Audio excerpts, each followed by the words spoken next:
Bonjour et bienvenue dans l'émission Parole d'experts consacrée aujourd'hui à la gestion des risques atypiques et éphémères. Alors, par ses caractéristiques, l'univers du divertissement est très concerné.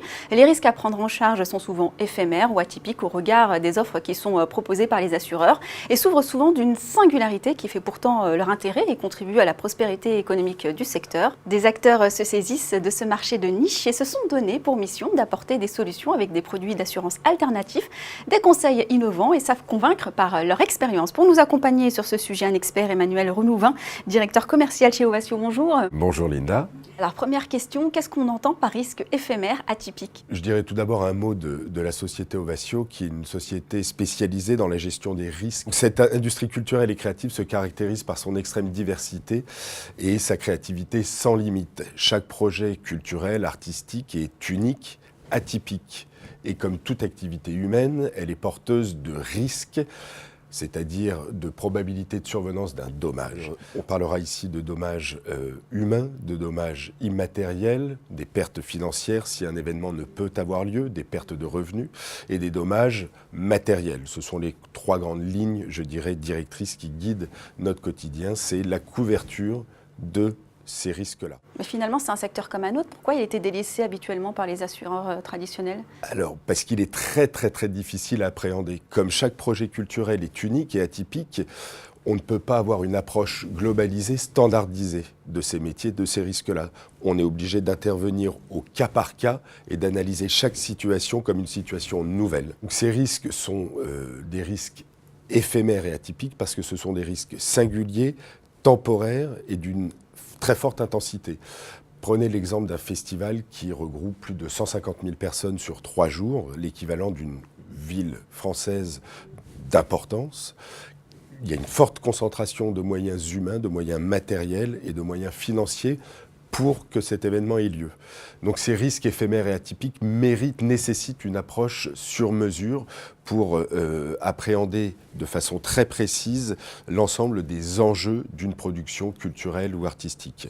Par production culturelle et artistique, le champ d'action est extrêmement large. Ce peut être le spectacle vivant, un festival, un concert, la tournée d'un artiste international ou français. Ce peut être une exposition d'art, un stade de foot, un match de foot, un match de rugby.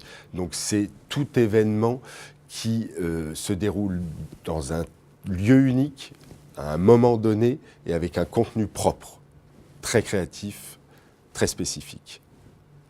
Alors on sent qu'effectivement c'est un secteur qui évolue énormément. Quels sont finalement les enjeux de votre secteur?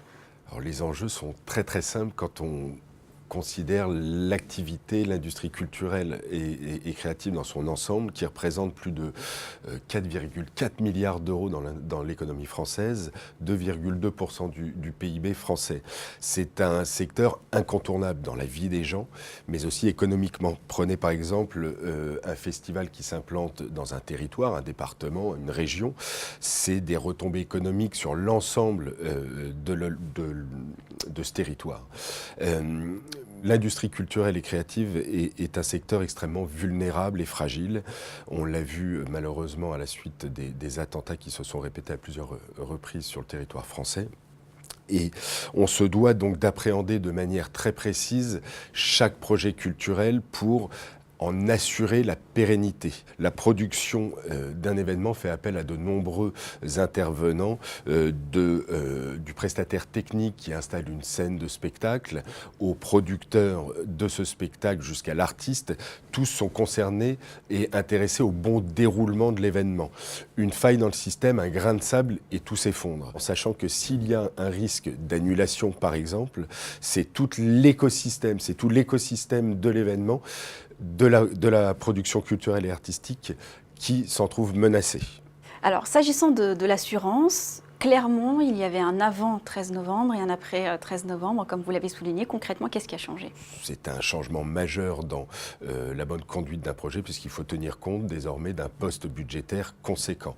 En matière d'assurance, il y a eu un changement considérable, je dirais, puisque jusqu'à présent, tous les contrats d'assurance annulation d'événements prévoyaient une clause, une garantie d'annulation consécutive à la survenance d'un attentat. Elle était limitée dans le temps et dans l'espace.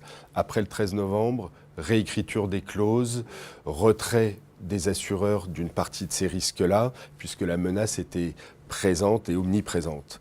On a, chez Ovatio, appréhendé le risque dans sa globalité. Quand les clauses classiques limitaient leur application à un territoire donné, Ovatio a fait le choix d'exploser ces limites-là et de prévoir des clauses spécifiques sans limite géographique, sans limite temporelle. S'agissant d'assurance dans le secteur culturel, le risque le plus probant, c'est les producteurs qui annulent à la dernière minute finalement une tournée. Est-ce que vous êtes en mesure d'assurer ce type de préjudice assez conséquent ? Alors, tout à fait, puisque ça représente chez Ovatio une part importante de notre activité, c'est-à-dire plus de 60% de notre chiffre d'affaires est généré par la mise en place de contrats dits d'annulation. Je préciserai une petite précision néanmoins, l'annulation est le cas ultime, le cas extrême. L'annulation de l'événement, c'est quand on ne peut plus rien faire, quand on a tout tenté pour sauver l'événement. Les contrats d'assurance annulation prévoient justement des garanties qui permettent de sauver, dans la mesure du possible, l'événement assuré. On parle de garantie sauvegarde ou de garantie de maintien de l'événement. C'est pour cela que le rôle d'Ovatio, qui est reconnu dans le secteur, puisqu'on a eu à traiter des sinistres très médiatisés et d'importance considérable, le rôle d'Ovatio est reconnu sur cette partie-là. Pour être à même justement d'accompagner ces acteurs, les acteurs du secteur, on se doit d'être extrêmement réactif et flexible. C'est pour cela qu'Ovatio a fait le choix de mettre en place une organisation très spécifique dédiée justement aux spécificités du secteur. Flexibilité, réactivité en cas de crise. On nous appelle le week-end à 22h le vendredi soir, on se doit d'intervenir. Quel est l'intérêt et la nécessité d'une offre sur mesure ? C'est nécessaire parce que pour bien assurer un événement, on se doit d'un événement qui ne rentre pas dans les cases, qui est atypique, éphémère, on se doit d'appréhender au cas par cas, comme je le disais tout à l'heure, les risques propres à chaque événement. Chaque événement étant unique, on ne peut pas appliquer une réponse, une solution standardisée à cet événement. On doit donc considérer un ensemble de facteurs qui peuvent menacer, qui pèsent sur le bon déroulement de cet événement. L'approche sur mesure est donc indispensable si l'on veut appliquer et prodiguer des conseils qui soient judicieux et pertinents. Les projets et perspectives pour Ovatio ? On vient de finaliser un projet d'importance qui nous permet justement d'intervenir et de nous adresser désormais au secteur du fine art, de l'art au sens large. Les galeries, les expositions d'œuvres d'art, etc.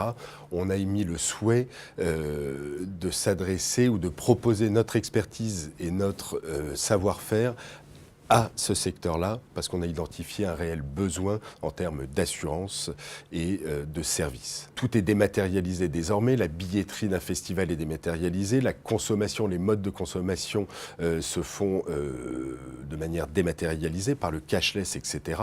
Se pose la question de l'impact d'une menace cyber sur un événement. Que se passerait-il si les spectateurs ne pouvaient pas entrer sur site suite à un piratage du système de billetterie, etc.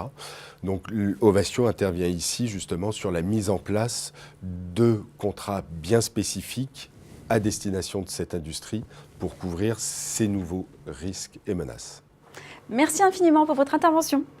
Merci Linda. Merci à vous de nous avoir suivis. On se retrouve bientôt pour un prochain numéro Parole d'expert.